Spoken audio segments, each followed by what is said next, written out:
Yun mga lods, ganito sana yung ginawa. Ganito dapat o, pag may tama sa liig, dalhin agad sa manggagamot. Hindi na patanggalan ng ano, tari.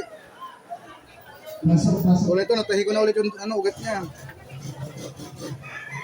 Kasi minsan, pag hindi natatahi agad yung ugat, nag-50-50, namamatay.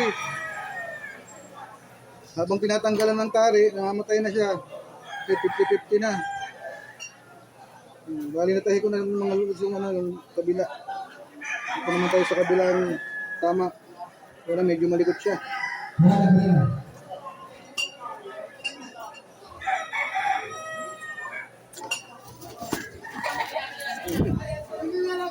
Medyo malikot lang mga lods.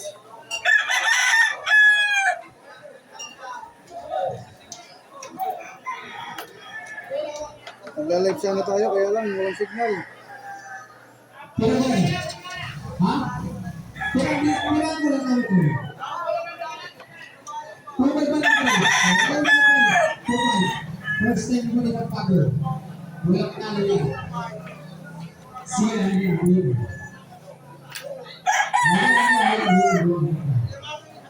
Dalawa yung tama niya mga lods sa, ano, sa liig. Pareho yung ugat, yung tama. Tapos yung isa, sa pinakatutunlan, sa pinakalalamunan niya.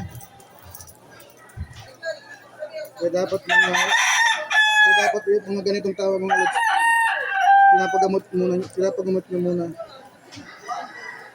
Sobrang tigas na ng ano, balat. Kasi sobrang kulang na siguro nito. Hindi na siya tinatapag masyado ng ano, yung karayon. Matigas na.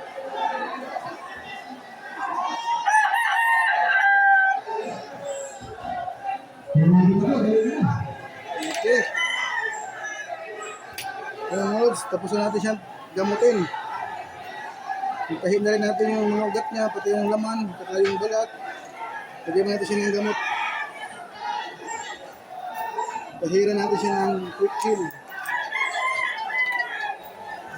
Wala na siyang tama mga lods, leg lang. Punta na lang natin siya.